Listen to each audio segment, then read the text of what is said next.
Oh, good evening and welcome to another episode of A Sip of Cinema.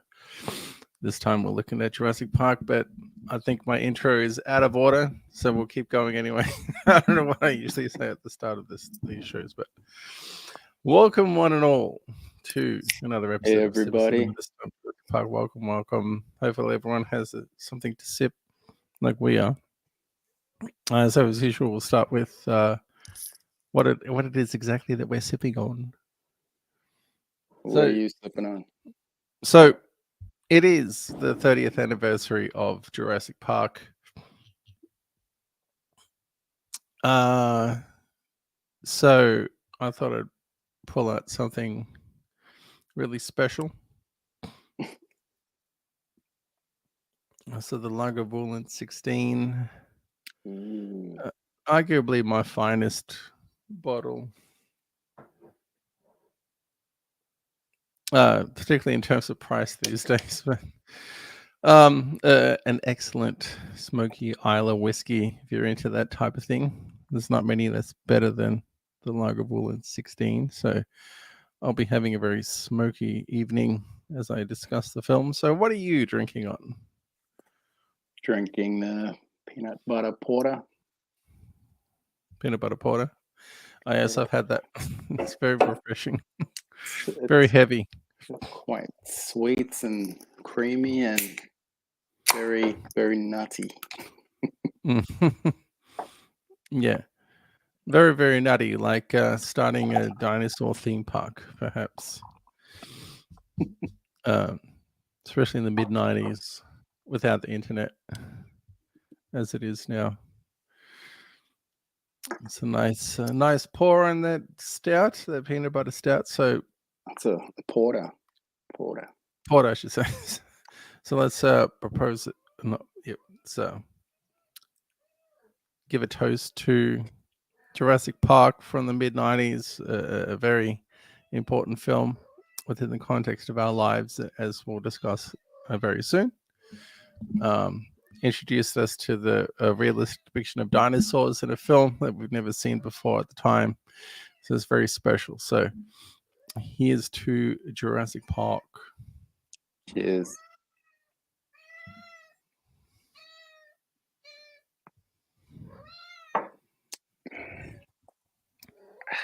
Okay.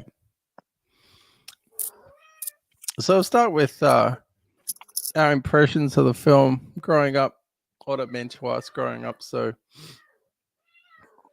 Jurassic Park was 93, 94. I think the official date is 93. I keep thinking it's 94, but it's actually, yeah, it's 93. Um, so in 1993, September 1993, I would have been 15. um, so I guess it's 30 years since I was 15 as well. So at the time, it was a very important film. It was my favorite film at the time. Uh, I'm not sure why. I think because of the fantasy element of witnessing life sight, like the actual dinosaurs on the screen. We'll talk about the depiction of the dinosaurs, particularly in terms of the special effects, which is pretty amazing, given the technology at the time, and given the fact that modern films don't really get that level of realism in a way, like that same level of realism, despite all the computer graphic technology that they have. So we'll get into that soon. But what was your impression of the film back in the day? Just watching it recently, it reminded me how special this movie was to me back then. Mm, But before watching it again recently, I always thought of this movie being like the pinnacle of movie creation at the time. It had mm, like the best special effects like ever, and like yeah, the best sound effects, and it had this grand theme music as well, yeah, and also it created this massive hype Mm. like in those years, or like everything Jurassic Park was coming out, like Macca's was doing promotions. There was all this merch and toys and collector cards and video games, and it was just one of those massive licenses. Yeah, it was a special event in the mid '90s, um, and so at the time, uh, everyone had Jurassic Park fever, as you said. Um, everyone went to see it at the cinema. People were buying toys. You mentioned the McDonald's promotion as well. So the world was sort of taken over by dinosaurs and Jurassic Park. So it was a gigantic blockbuster success, of course. But we'll begin discussing the film by talking about who was involved with it. So Jurassic Park was released in '93, directed by Steven Spielberg. So not much to the name speaks for itself. So films like Saving Private Ryan, Ready Player One, Indiana Jones, and the Temple of Doom, Jaws, E.T. Also, other films like Minority Report um, from the 2000s. So a very illustrious Hollywood career. And you can see some of the fantasy elements that would come from Steven Spielberg in this film. And it's also adapted from the novel by Michael Crichton, and the screenplay was written by David Koepp. Starring Sam Neill, Laura Dern, and Jeff Goldblum. So Sam Neill was sort of the Australian connection for us to the film. But as we'll see, that a lot of the actors were perfectly cast for these particular characters. Every actor is sort of very unique and interesting in their own way. Yeah, Yeah. agree. So the film starts with we're actually on Jurassic Park at the start of the film. And there's a bunch of workers with tasers and guns watching the jungle, because they're taking a delivery of this gigantic metal box with a dinosaur inside it. So the viewer doesn't know it's a velociraptor at the start of the film. Um, but basically, the dinosaur gets free and then eats one of the workers, who gets dragged into this box. And he got Muldoon, I think it's supposed to be like a South African safari guy. Yeah, Like he's saying, shoot her all the time. Um, and then we cut to an amber mine in the Dominican Republic. Um, and this white guy is like floating up the river in this little boat. And then we learn that Hammond is being sued by a family that had an injured daughter at one of his, I guess, one of his parks. And also, during this scene, they find a piece of amber. And so we cut to Alan Grant. So he's digging up some dinosaur bones in Montana. Um, and they're blasting a radar into the ground to look for dinosaurs and stuff like that. So that's sort of the peak of the technology back in the day. So basically, the introduction of the film introduces the idea of finding dinosaur DNA in amber in the Dominican Republic, and then cutting to Alan Grant doing some conventional digging up dinosaur bones. And he's sort of teaching everybody who's hanging out, the dinosaurs are basically birds. And then this fat kid pipes up. He's like, "Oh, that doesn't look so scary. It looks like a big turkey."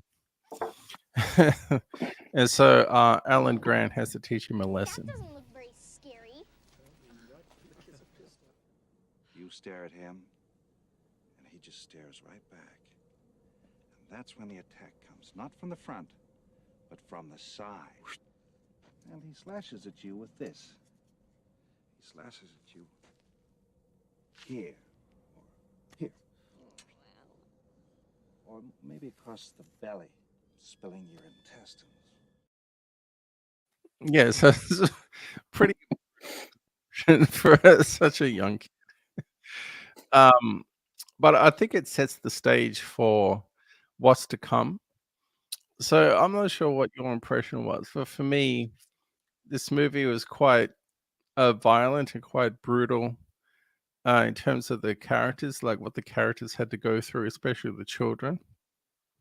I couldn't hold anything back in terms of the realities of what it would be like hanging out with dinosaurs if you're a little kid. Yeah, I feel like if it was real, they would have gone through a lot of psychological damage Yeah, yeah, and physical injuries. But yeah, their spirits weren't broken by the end of the movie. They're quite happy. yeah. Yeah, it's sort of it's not like Arnold at the end of Predator where he's in the chopper is like a broken man. Yeah. Like these kids are pretty hopeful. They seem pretty chill. Um, especially the boy who gets electrocuted, which we'll get to later.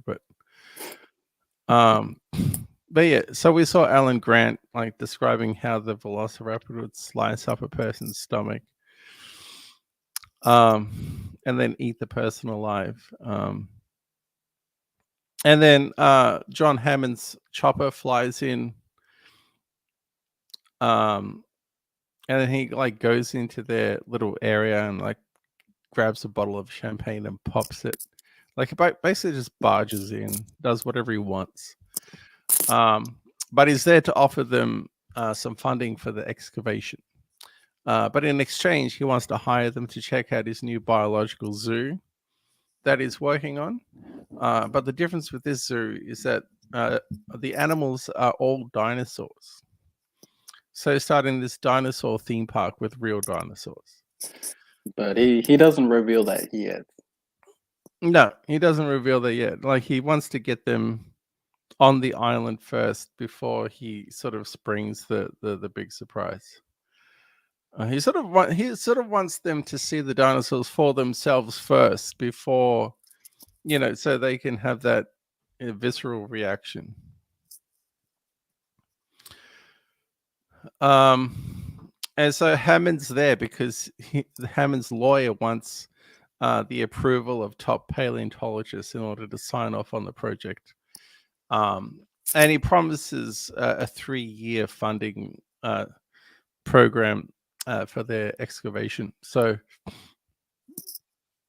next we cut to one of the more recognizable actors from the 1990s. Some may know him as Newman from Seinfeld.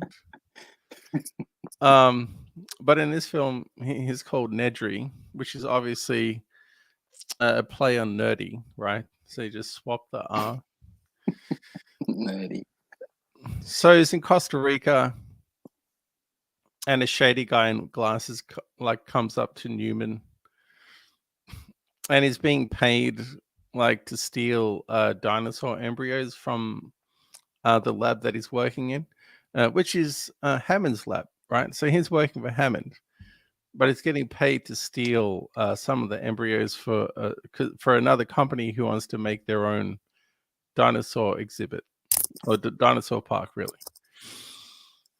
And they've come up with ingenious plan to smuggle the dinosaur embryos in a shaving can, which is a pretty cool idea.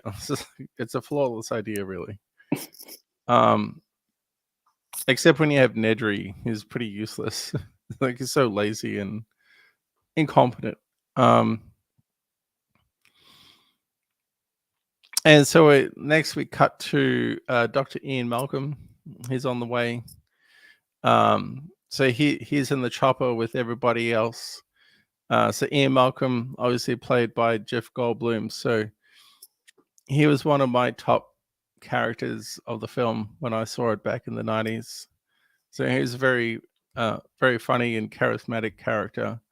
Probably the most charismatic and interesting character in the film, in a way.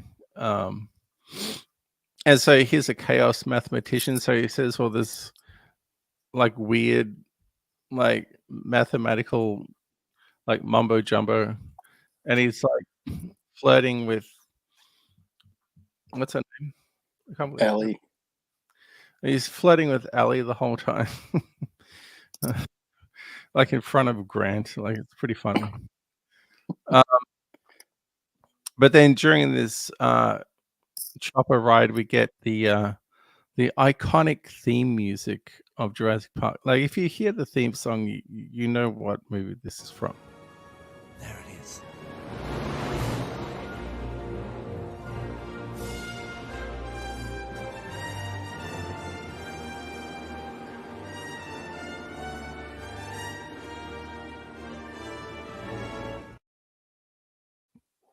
Yeah, so one of the most iconic themes in cinema history, of course, unmistakable. Sort of sets the stage, obviously, for what's to come, but sort of just the grandeur and the spectacle of the theme really fits with the scope of the film as well. And so they're flying in, they're going to land, they're trying to put on their seat belts, but Alan Grant can't put his on, so he just ties it in front of him. It's pretty funny.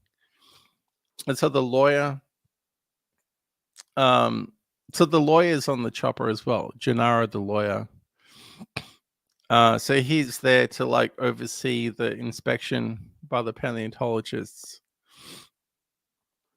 And then down on the ground, there's some Jurassic Park themed jeeps that they ride in. Did we have Jurassic Park Jeep toys? No, I think our cousin got the Jeep. 'Cause I can't remember. I think I remember playing with it, but I don't remember if we Yeah. had it. But it's Yeah, really it's cool it's design. yeah, it's a very familiar design. Like rewatching it again, it's like, oh Mm. yeah, it's like I was a passenger in it or something. It's that familiar. Yeah, exactly. Yeah. I don't know. Yeah, exactly. I can't like put my finger on it, like what it is that's like sparking this faded memory, but um, it is sort of another sort of iconic design choice, or some visual, aspect of it that sort of sparks some memories. Um, and so they're like riding around the park, and then they randomly stumble upon some brontosaurus. Um, and so this scene was really well done. Brachiosaurus. Was it a brontosaurus or brachio? Oh, it's a brachio. That's right. Because they Yeah. encounter the brachiosaurus later on again. So yeah, it's a brachiosaurus, not the brontosaurus, because you don't want to get those two mixed up. But and so this scene is really well done.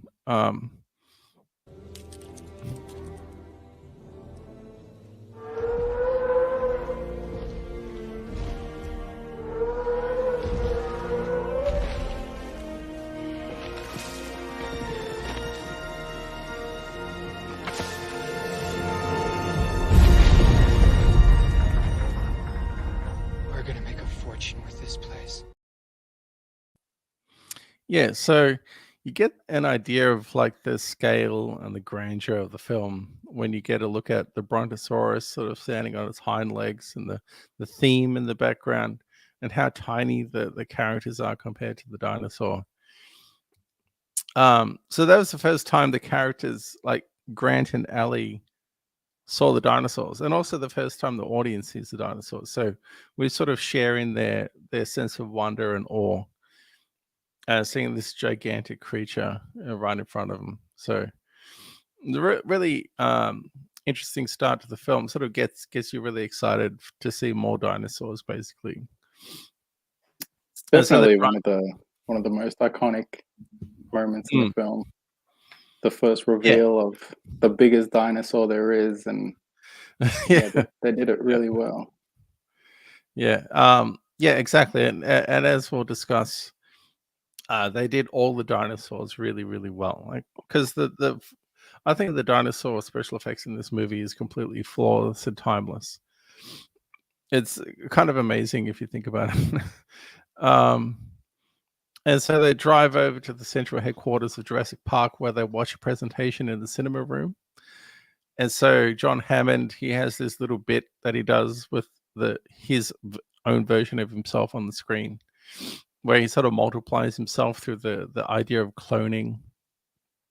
And we learn that DNA is the building blocks of life. And that they created the dinosaurs by extracting the dinosaur DNA from mosquito blood that was encased in amber from when the dinosaurs existed. So that's how they extracted the DNA. But the DNA sequence wasn't complete because they had to cross it with frog DNA to fill in the missing parts of the DNA code. And so the next stop is a DNA lab where they actually produce the dinosaurs themselves, where the dinosaurs are actually made. And we see a dinosaur hatching. Even the dinosaur hatching was really cool. Come on. Push. Very good. Push. Come on. Surely not the ones that have bred in the wild. Yeah. Actually, they can't breed in the wild. Come on. Yeah, kind of reminds me of Aliens. I guess it's the same style of special effects, but Like the chest I think burster. that's really amazing special effects. Yeah. Yeah, I like exactly. how it's just like, I guess, puppets, and it's Mm. not CGI or anything. But I think that's what adds a bit of realism to it as well. Yeah, because it's actually there in front of the actors. Like the actors aren't pretending to see it in front of a green screen. Yeah, it's not a tennis ball. Yeah. And so Hammond, you saw Hammond there when the dinosaur was born. Hammond's like, yeah, I'm there whenever, like when all the dinosaurs are born, basically. And then you saw the Asian scientist who's like, oh yeah, they can't breed, like they're all females. And then Ian Malcolm is like, what? That's impossible. Like and then his famous line is, nature finds a way, or life. Actually, no, life finds a way is his famous line from the film, based on the history of evolution. So Malcolm is saying, even though you might try to manipulate nature so that certain species can't breed, eventually nature will find a way for that species to breed, as it was happens in Jurassic Park. And then we learn that it's a velociraptor baby that's being born, and then Grant's like, "What? You're, you're breeding velociraptors?" Like we're just talking about velociraptor, how dangerous they are at the start, And then we go to like the velociraptor pen, and they're feeding the velociraptor an entire live cow, which is pretty brutal. Like it's pretty full on. Like you couldn't just kill the cow like beforehand. Like they had to like lower a live cow who's like mooing and stuff into the velociraptor. Yeah, it's pretty brutal, and you don't Yeah, like visually get to see what happens, but like you hear it all. yeah. Yeah, like this movie is like way more brutal than you may think from the outside, but and so like you said, like it's really wild and crazy when the raptors feed on the cow. And then Muldoon shows up. So he's dressed like this safari ranger. So he's like a wild animal expert and a hunter. And he's talking about how the raptors are extremely intelligent, like they're trying to find a way to get through the fences. Um, and so it's lunchtime, and so they have a discussion. Wait, let me just check something.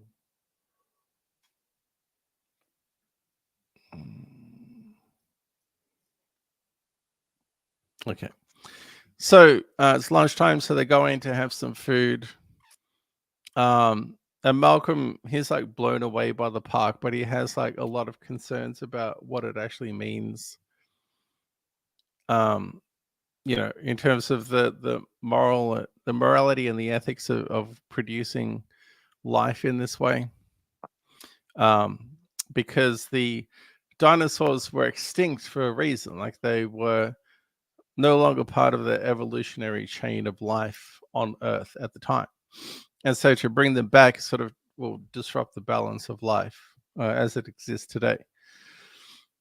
Um, and so Malcolm's like really concerned, and he tells Hammond, you're standing on the shoulders of geniuses, like you didn't earn this type of power. Yeah, don't you see the danger, uh, John, inherent in what you're doing here? Genetic power is the most awesome force the planet's ever seen, but you wield it like a kid that's found his dad's gun. You stood on the shoulders of geniuses to accomplish something as fast as you could, and before you even knew what you had, you patented it and packaged it and slapped it on a plastic lunchbox, and now you're selling it. You want to sell it. Well, So it's an interesting sort of moral, I guess, philosophical discussion to be had about the motivations of John Hammond. Like, is he doing it to make money? Is he doing it because he's trying to fulfill some childhood dream of his?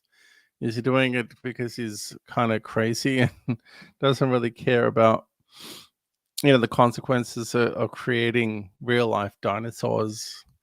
Um, so you can have sort of your own interpretation of that. I think when you look at Hammond, it's sort of he sort of sees something like he sees Jurassic Park as a fulfillment of his entire career. Like it's his life's work basically. Um, and so maybe that blinds him to the realities of what Jurassic Park actually means on a practical level. I feel like Malcolm, you kind of hit it on the head, like with him being, he's like a kid that's found his dad's gun, and but Mm. he's really just like a rich billionaire who's kind of playing God in a way. Yeah, exactly. So when you're creating life to that scale, you are taking on this deified persona. And so, like the saying goes, with great power comes great responsibility. So, does Hammond understand what kind of responsibility he really has? And based on the outcome of the film, maybe he doesn't really. He's just doing it because he can. And so, Malcolm's not the only person who's suspicious. Both Ellie and Grant are also very suspicious about the implications of creating a Jurassic Park. And the only person who's on Hammond's side is a lawyer. um, and so Hammond's grandkids show up. So usually kids in movies like this are really annoying. But these kids aren't that annoying. Like in some ways, Lex is annoying, but they're not as annoying as you may think. I feel like it's an era thing. So like 80s and 90s kids weren't as annoying, but 2000s to 2010s and now it's like kids in movies are as like they're distracting, or yeah, they're very annoying, and they're kind of parts that you'd rather leave out of the movie than include them. They kind of detract from the movie. Yeah, they're kind of useless. Like, they're just there to be annoying or as a comedy relief or something. But yeah, I think that the kids were fine. So Grant, we get the impression that Grant doesn't really like kids. And so when he sees Hammond's grandkids show up, he's like, "Oh, bloody kids!" And so after lunch, they get back into the SUVs. So these SUVs are actually driverless, and they run along this electrical path in Jurassic Park. So this would actually be part of the exhibit, right? So you would get in this driverless SUV, and then you would drive along in the jungle and see different dinosaurs along the way. Um, and so as they're getting in the SUVs, the boy Tim, he's a huge fan of Dr. Grant. So he reads everything Dr. Grant like writes and stuff, and like sort of a fanboy. And so Tim, he can't stop talking about dinosaurs. Like he's a super nerd about dinosaurs. And Grant, like he's just can't take it. Like he can't escape the kids either, so he just likes to hang out with them. Um, and so it's finally time to enter the actual Jurassic Park theme park.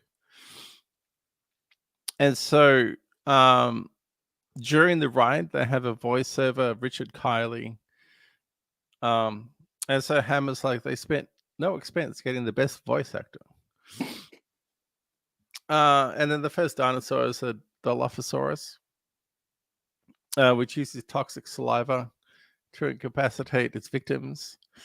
Unfortunately, they don't see any, but this is just foreshadowing for the Dilophosaurus later on that attacks Nedry.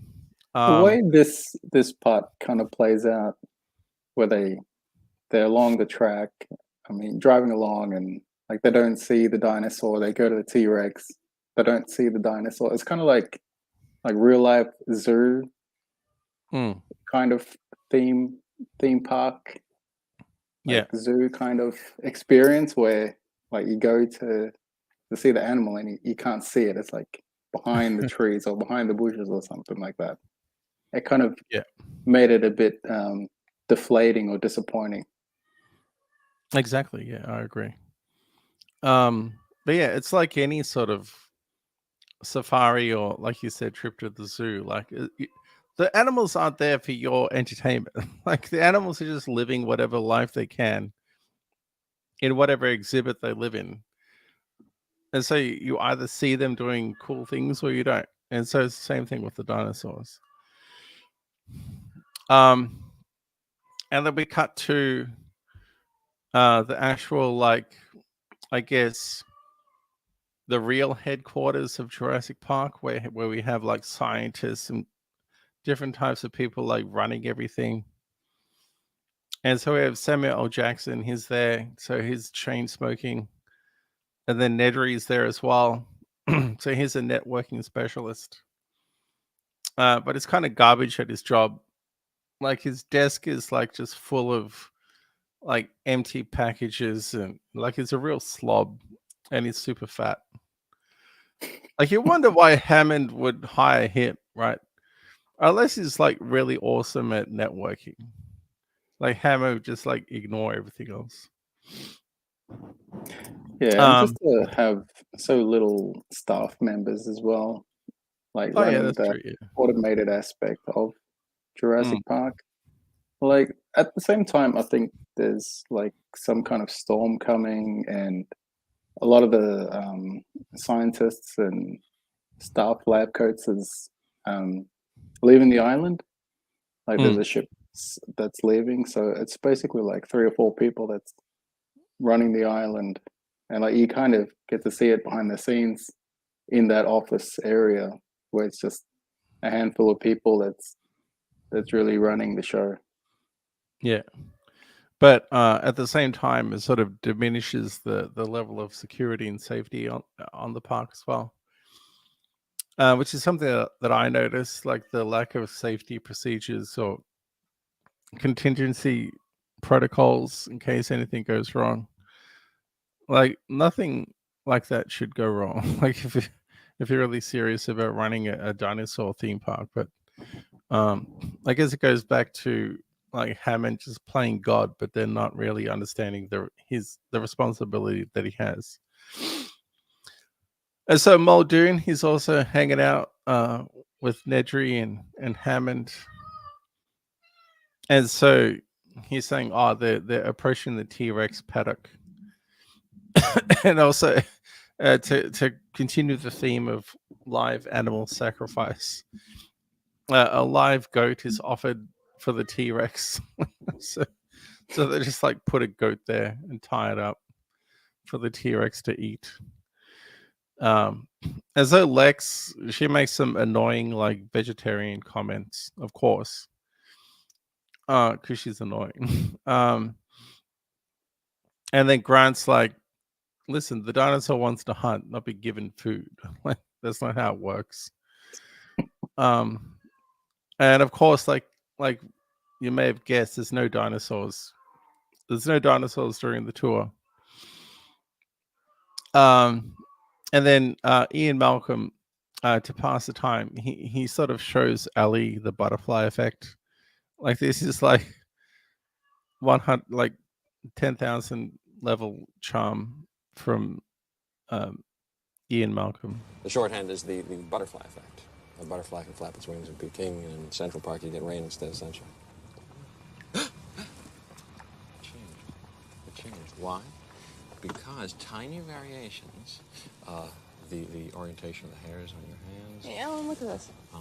the amount of blood distending your vessels, imperfections in the skin, Imperfections in the skin? microscopic, and never repeat and vastly affect the outcome. Yes. It's a really interesting character, Ian Malcolm. He's a real player. Yes. Yeah, it's real. It's a real hit with the ladies. And so Grant, like, he's like, screw this. And he gets out the car while it's moving. And so Ellie gets out as well. And then Malcolm's just alone in the car talking to himself. And it says something like, you couldn't have predicted that. Like based on his like chaos theory. And as they're walking around the park, because they got out the truck so they can just like walk around on their own, which doesn't seem like the most intelligent option, even though you haven't seen any dinosaurs. And so they're walking around the park, and Tim can't stop talking about dinosaurs. And then they run across this Triceratops. So, I thought this Triceratops was pregnant, but I don't think it is. No, it wasn't. No, I think it has some sort of disease, but let's have a look. Yeah, it's eating some poison.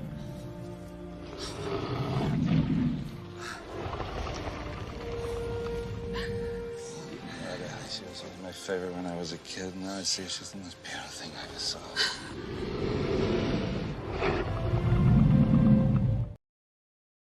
Yeah, so like you said, it was poisoned in some way because it ate something. But yeah, that's another great example of the special effects in this film. Even though the Triceratops is like lying on the ground, it seems like it's real. It seems like it's like right there, and they're like hanging out with it. Like it's unbelievable.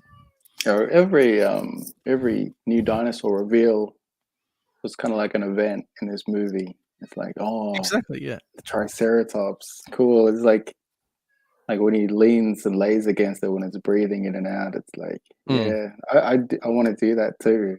It just brought out like the feels.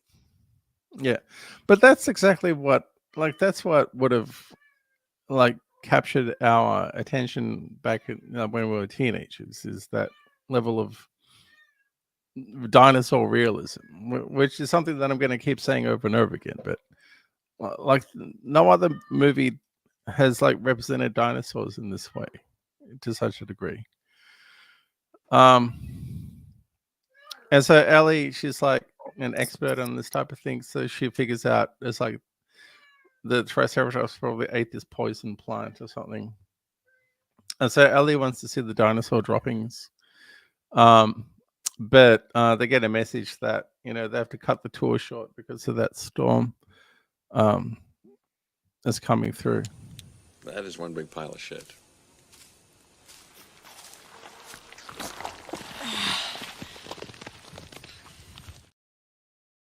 Yes. That's a great line by Ian Malcolm. Yeah, so we have like little Dinosaurs were huge. The shit was huge in the movie. Yeah, we didn't even get to see like the Brachiosaurus shit. That would have been like big as a car. Yeah, it'd be like a house probably.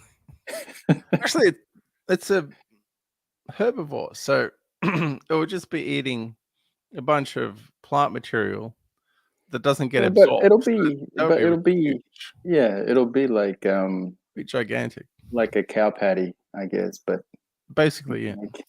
like house size. Yeah. Yeah, so the storm's coming, so I have to cut the tour short, and Hammond is really bummed out.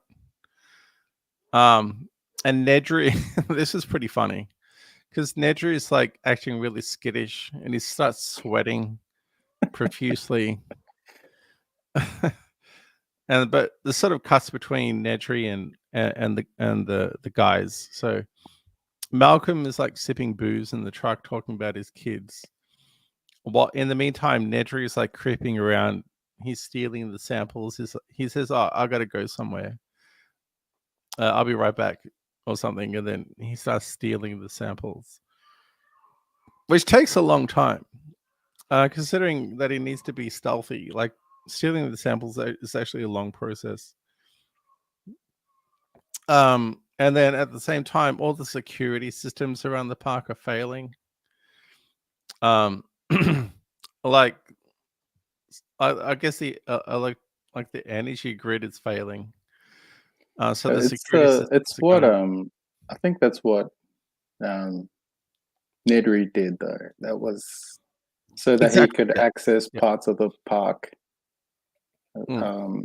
So they could monitor him going through the areas and stuff. Yeah. And so he could escape as well because he needs like some of the gates to be open for him to escape to the boat. And so Nedry like steals one of the trucks, but he crashes because it's raining and it's like there's mud everywhere, and he like loses his way. And the phones are also not working either, and the tour trucks have stopped. And so, um, uh, all the main characters are like stuck in close proximity to the T-Rex exhibit because the SUV, like the electrical SUVs, no longer work. And so they're just sitting in these trucks waiting for something to happen when they start hearing the boom of T-Rex steps. And we see Yeah, a that was T-Rex like rising up through the trees. you get that iconic water cup with the rippling water Yeah. Yeah, the scene. rippling water cup. Yeah.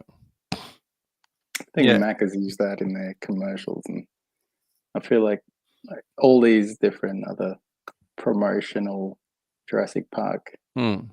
things use all these different scenes, but I remember seeing that like a million times. Yeah, Yeah, exactly. Yeah, and even in like parody movies you would have that. Because if you see that, then you know that's from yeah. Jurassic Park. It's like not from anything else. Um but again, like I keep repeating the same thing. Like the dinosaur special effects, like this T-Rex special effects is pretty amazing.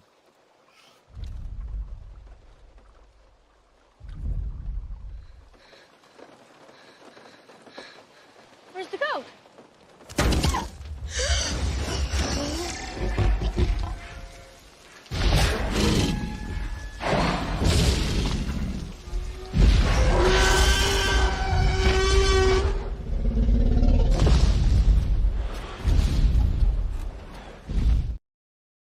Like even the sound design of that scene, like the roar of the T-Rex, like I don't know how realistic that would be, but that worked really well for the film.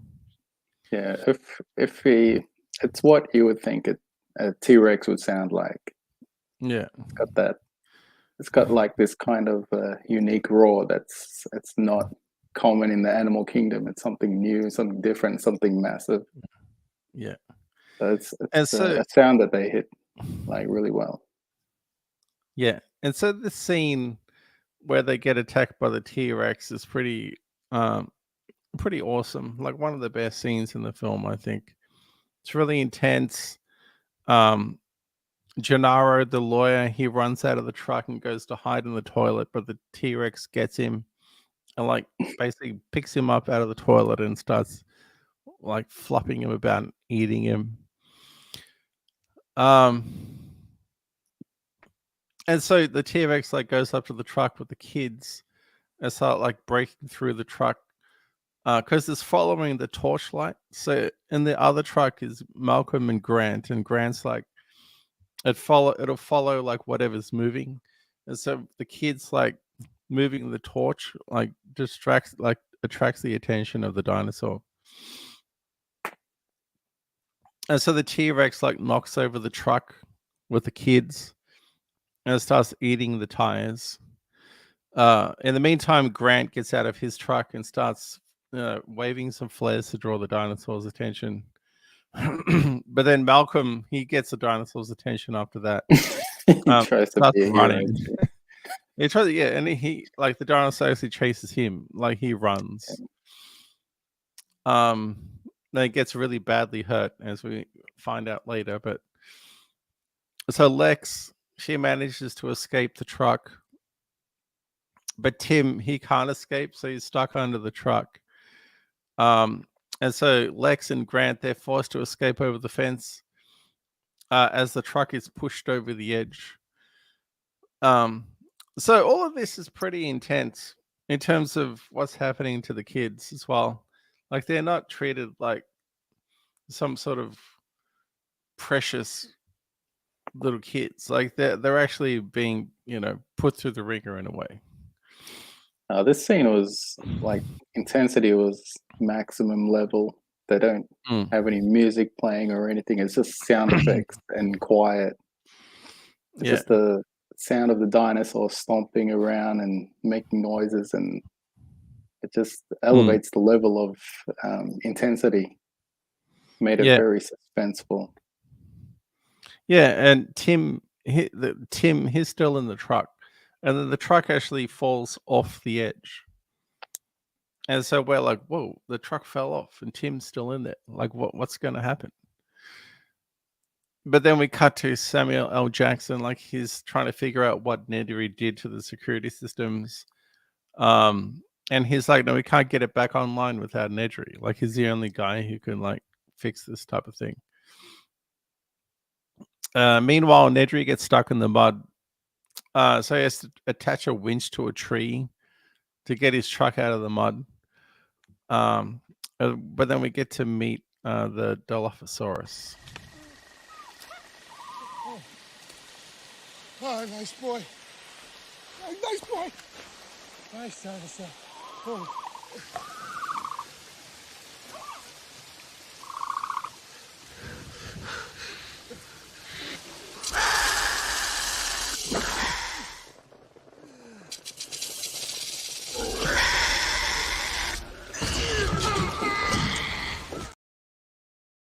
Yes, I really like the Dilophosaurus. They could be cute if it wasn't so dangerous.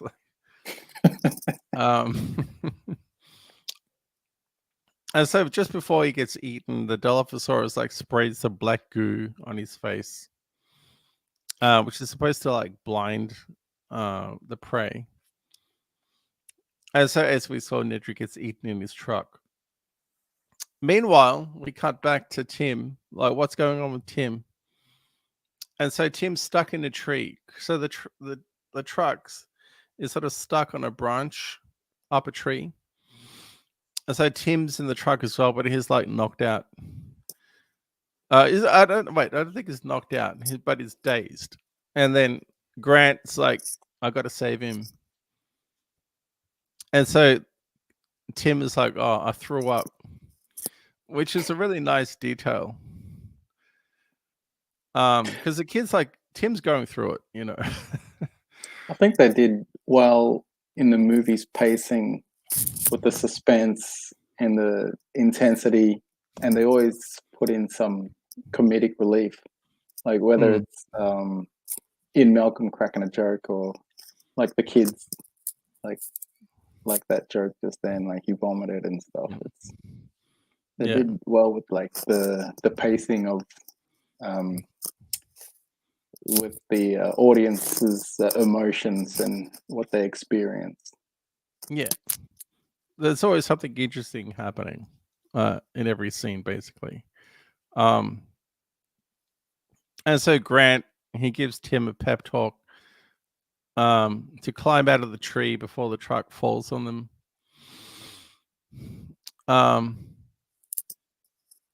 And so Tim like crawls out, but then the truck actually falls. And so the truck falls out of the tree and actually crashes right next to them on the ground. And then like flips on its on its top, but the roof is missing, so it's just sort of crashes over them, not on top of them, which is pretty cool. In the meantime, Muldoon and Ellie, they finally get to the site of the T-Rex attack. And then we see Ian Malcolm is injured, like he has some sort of leg injury that needs bandages and stuff. So it could be a broken leg or a compound fracture or something. That's what I think it is. Yeah, it's definitely can't put weight on it or walk. Yeah, and so Malcolm starts hearing T-Rex footsteps again. And so the trio, Malcolm, Muldoon, and Ellie, they get chased by the T-Rex in this little truck, a little Jeep thing, little safari Jeep. Oh, that's a cool scene as well, where it's catching up on in Malcolm, who's in the back. Yeah. Yeah. Yeah. Yeah, that's a really cool scene. Yeah. Really, really intense. But you can see a scene like that. You can see stuff like that in a movie like Temple of Doom.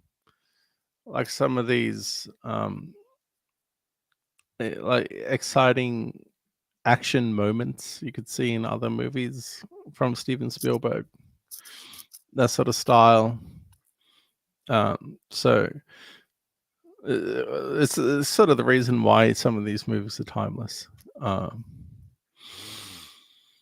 the meantime, the kids and Alan Grant, they climb a tree to get some rest, basically, like take a nap. But they have a really nice view of some brachiosauruses.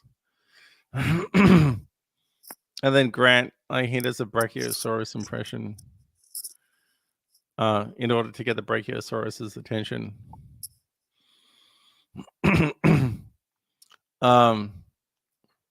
And then as they're waiting, like Tim tells dad jokes. Like, do you think you saw us jokes, basically? And then Grant's like, oh yeah, Durham, you can go to sleep. I'll keep watch for the dinosaurs all night. But then in the morning, like he wakes up as well. But and it's around here where Alan Grant's feeling like, oh, kids aren't so bad, I guess. yeah, exactly. So in terms of Grant's character development, this is where he sort of comes to terms with hanging out with the kids. Like the kids aren't so bad. And so it's kind of like the lion protecting the cub, I guess. Yeah, exactly. And so John Hammond is like really upset, like he's eating all the ice cream alone in the visitor center because the freezers are down, so he has to eat them, otherwise he'll just go to waste. I remember I enjoyed this scene as well as a kid because I wanted to sit at a table and eat like 40 different ice creams at the same time.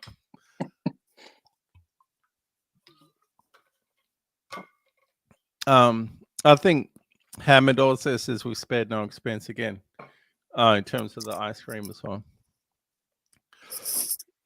And then Ali sits down to have a chat with Hammond, and Hammond talks about his first attraction, which is the flea circus. But in fact, he didn't actually use any fleas. It was just an illusion. Like he created the illusion of fleas. And then Ali says Jurassic Park is still that flea circus. It's an illusion. It's not real because of the danger that this type of power is, like the danger that's associated with this type of power.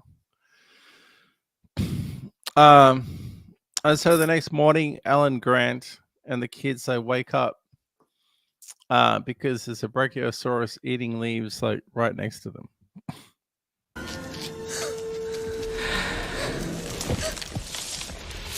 away! It's okay, it's okay.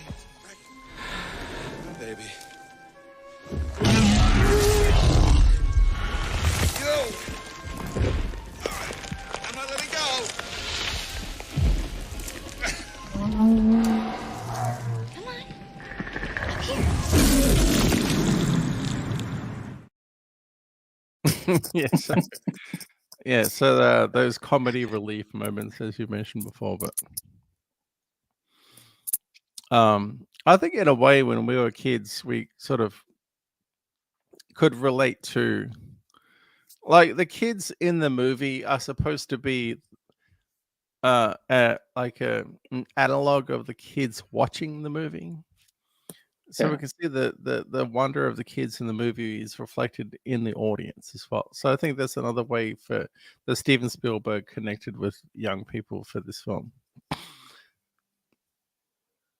But like Tim's like, oh no, it's a Vegosaurus.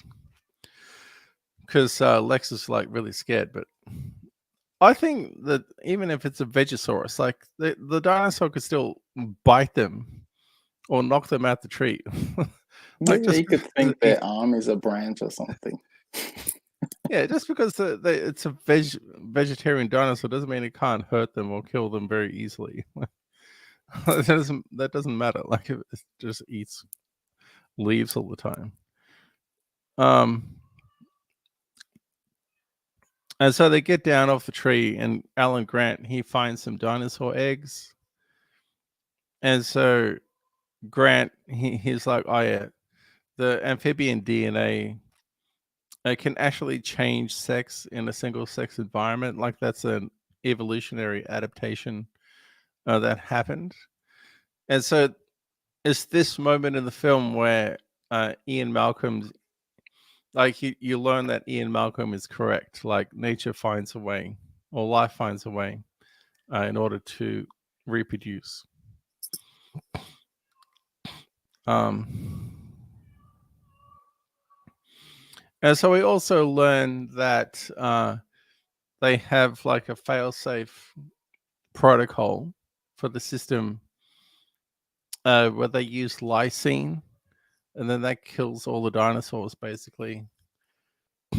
But they have to like reset the circuit breakers on the other side of the park in order to get the system to boot back up, because they have to basically reset the system. But they also need to reset the circuit breakers at the same time, which means someone has to travel to the other side of the park in order to do that. And so they're trying to plan how they're going to do that.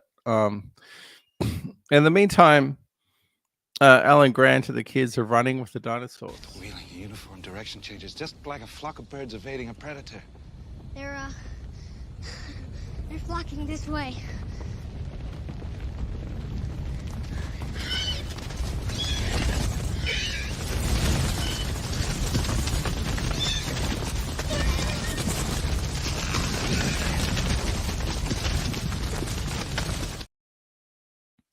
Yeah, and at the end of that, the T-Rex like barges in and like eats one of the dinosaurs right in front of him, which is another great example of dinosaur special effects.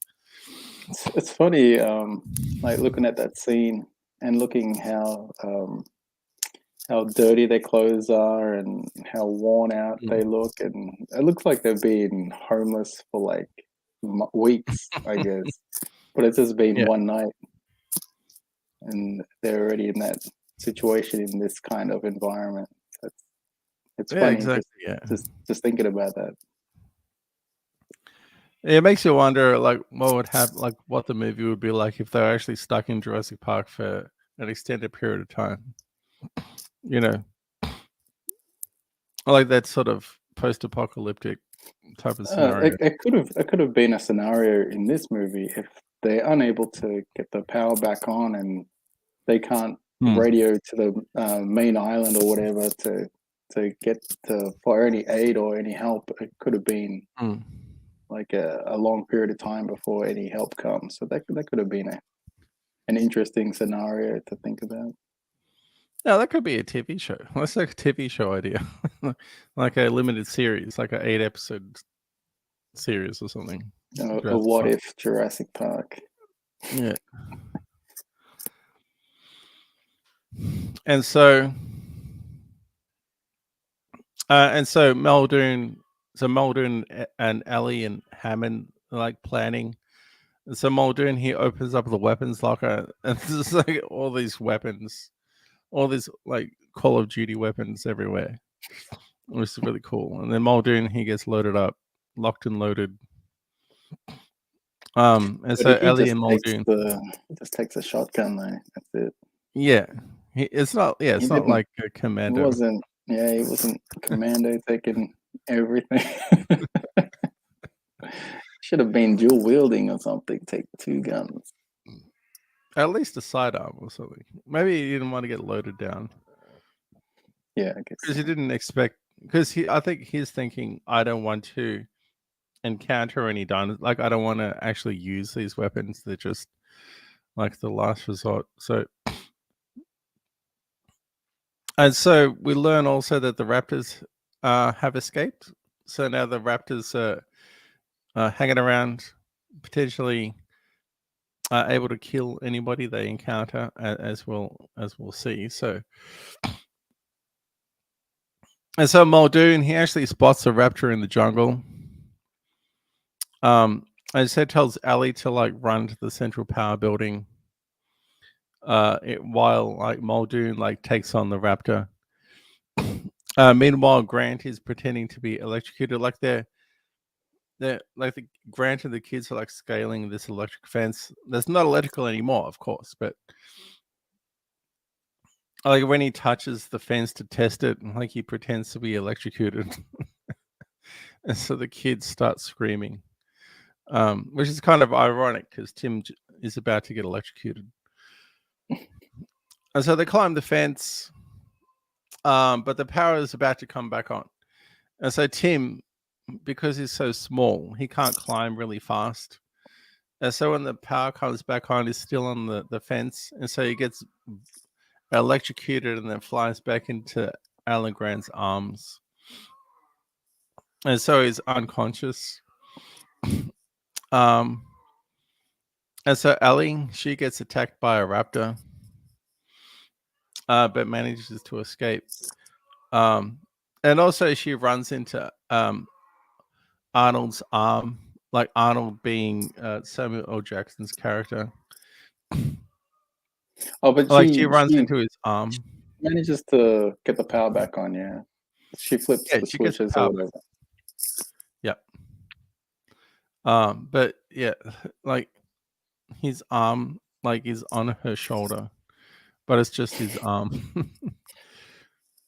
And so Muldoon is like stalking through the jungle, but then the raptor like sneaks up on him, and then he's like, "Clever girl," as he's about to get eaten. Meanwhile, Alan Grant, he's administering CPR to Tim. We're sort of going through it, like he's almost dead, basically, at this point in the movie. He's like full on giving him real CPR.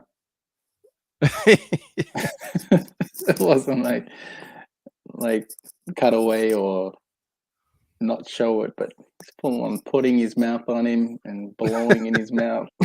Imagine being the kid actor, like, oh man, let's get this in one take, yeah. It's probably like, not again. I mean, it's Hollywood, you know. Like I can't. Once you know about like the seedy, dark aspects of Hollywood, like these movies take on another dimension, which I never mentioned during our shows because it's not relevant. But it's something that I think about as I'm watching the film. Anyway, so the kids and Alan Grant, they make it back to the visitor center. And Allie also makes it back to the visitor center, but the raptors are like chasing her down.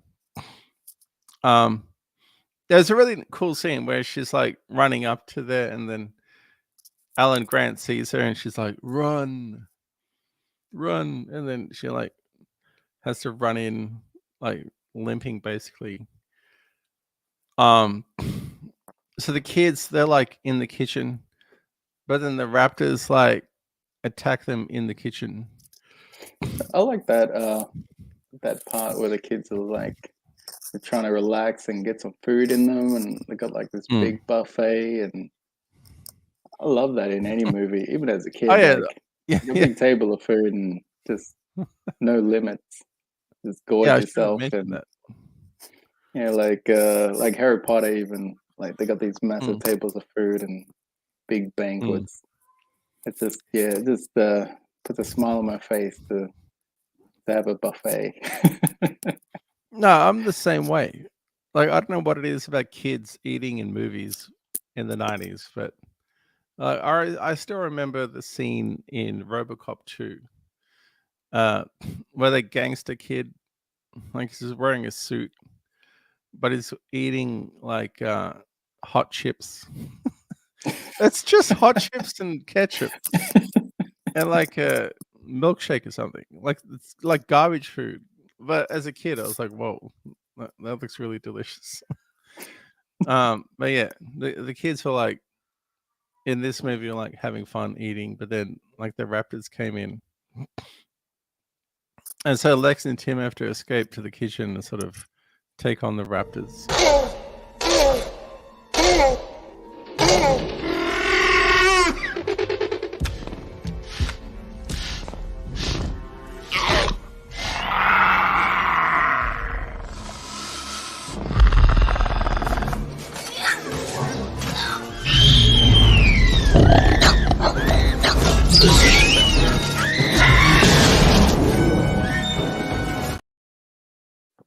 Yeah, so we saw some great sound design as well in terms of what the raptors will sound like when they're on the hunt. But another great Uh, scene.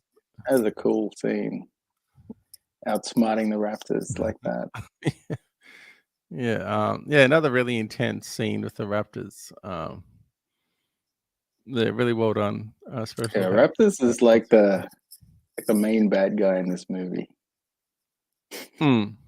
You would think the T-Rex would be the main bad guy, but it's actually the raptors. Like, because the movie starts with the raptors, and so the raptors become like this, um, have this mythology to them, like this. Um, I guess you associate danger, and Like the it's almost ultimate like this, apex yeah, predator, I guess. yeah. It's like a serial killer. It's like the dinosaur version of a serial killer. But speaking of raptors, uh, I'm pretty sure the Toronto Raptors were called the Toronto Raptors because of Jurassic Park. Um, did you hear about anything about that? Oh, I think it's because raptors were found in Toronto. Like they were Okay. dug up there. Yeah, I think that's where it's from. Or they've found a lot of dinosaur bones in that part of Mm. that Oh, part of the okay. world. Yeah. Okay. Because the Toronto Raptors were started the franchise started in 1994, so it's actually really close to the film. So I wouldn't be surprised if they use some of the popularity of the film to name their team. But Oh, yeah. I'm not um, sure, but I'd need to mm, find out for sure to but be yeah, sure. it was back in the day. It was in the NBA. It was like the Raptors and the Grizzlies were the two expansion teams at the time. Yeah, come a long way. Come Well, mainly just the Raptors. on. Yeah, and so as we saw, the raptor gets deceived by Alexa's reflection. Um, and Tim also manages to lock a raptor in the freezer after almost getting eaten as well. Um, and so while the raptor's like trying to beat down the door of the fridge, Lex has to engage the door locks by hacking into the system. And so this whole scene is quite elaborate, actually, in terms of their escape from the raptors. And so there's sort of this wild scene where the kids escape, but the raptors are still like on their trail, and they come back to the main area with the dinosaur bones, so, like climbing on dinosaur bones to escape. But then the gang, they're like on the ground, and they're surrounded by the two raptors, and they're about to get eaten, but then the T-Rex comes in and saves them, which is pretty cool.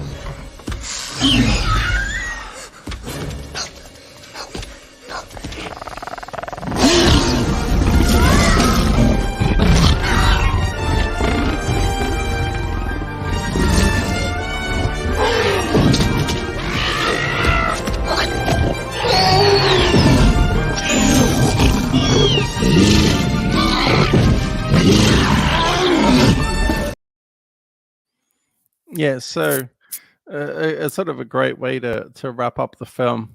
Well, one last look at a battle between the T-Rex and a couple of raptors.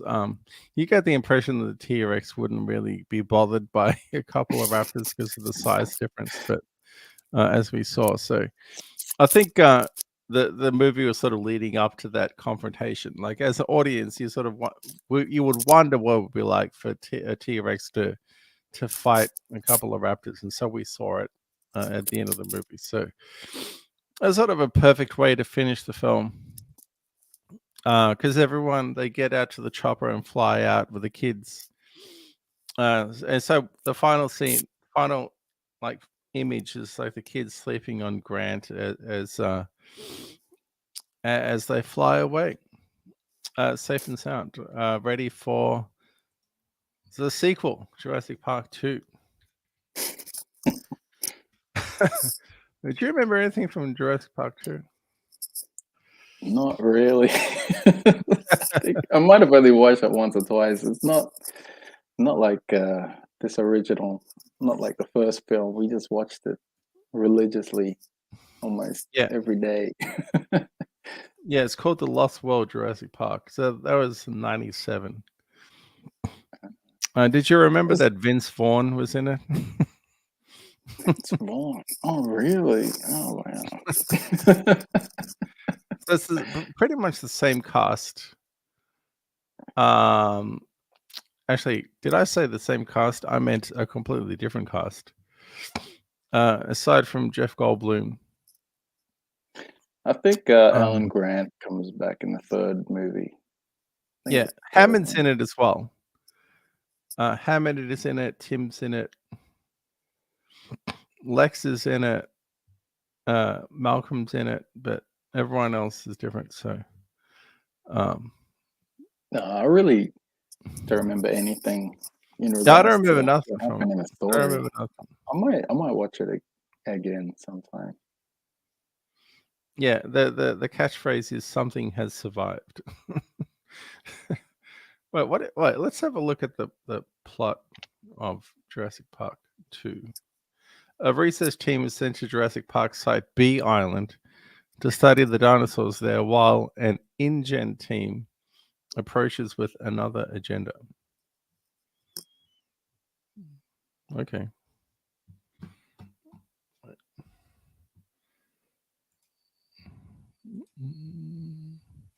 Sounds a bit like Jurassic World too.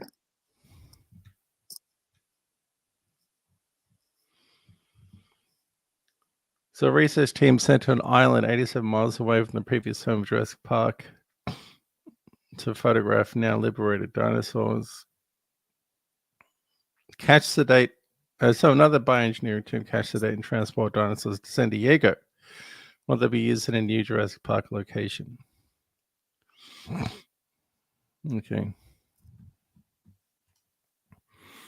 Yeah, so it doesn't really sound that interesting. It sounds complicated. Did you watch any of the Jurassic World movies with Chris Pratt? No. Did you? Yeah, I've seen. I haven't seen the most recent one. I think I've it's just 2 Jurassic Worlds. I was saying. Yeah. It's not But bad. yeah, It's kind of similar to the first Jurassic Park, the first Jurassic World, where they're trying to build. Well, they got a theme park running, and like real paying customers are coming and visitors are coming, and it's quite safe. And then things happen, so it's worth checking out.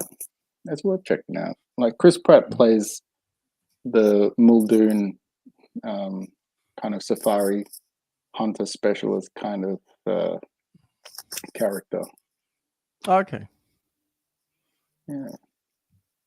Yeah, you can see the difference in the rating, the IMDb rating between Jurassic Park and Jurassic Park 2. Like Jurassic Park's 8.2 out of 10, Jurassic Park 2, 6.5. Anything under 7, it's not worth a watch. I mean, that's sort of the cliche of the sequel's always terrible. Yeah. It's usually just a money grab, and it's really disappointing for the audience when you got all this expectation and it's disappointing. Yeah. Not It's Terminator, hard to Terminator 2, I mean. Yeah. I mean, yeah, it's like Robocop. I thought Robocop 2 was good. Aliens, of course, you know, it goes with that same. It doesn't have to beat the original. It just has to like come close or have like a certain standard where it's okay, that's good enough. I'm content. Yeah. Well, sometimes it's just a continuation of a story, you know. Because you have the continuation of a story, or you have a completely different story that feeds off the first story. Like Robocop 2 or The Lord of the Rings, The Two Towers. It's just a continuation of the first film, which is usually a better option in terms of the quality. Just have more consistency in terms of the quality and the storytelling as well. Okay. So that was Jurassic Park, another wonderful film from back in the day, from the 90s. I would recommend everyone check it out. Action packed. It's got a lot of personality and character.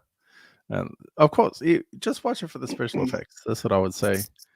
Like the special effects itself alone, like, is worth watching. And I think we saw it in the cinema, which would have made it like 10 times better. Yeah. Okay. Yeah, I thought it was it was really intense, suspenseful, action packed, like you said. Definitely check it out. Love watching it again. So it's kind of made me. I might check out the other Jurassic Parks as well, just to see it again after so long. Check them out. Yeah. Okay. All right. Thanks, everyone. And we'll see everyone next time. Next is a first Steven Seagal movie, Nico Above the Law. Some old school martial arts cop action. Is that next week? I mean, in 2 weeks. One with Steven Seagal. Yeah. Don't forget to like, comment, and subscribe. Exactly. We'll see everyone next time. Here's to Jurassic Park once again. Cheers. It's a wonderful movie. Cheers. And latest. Yeah.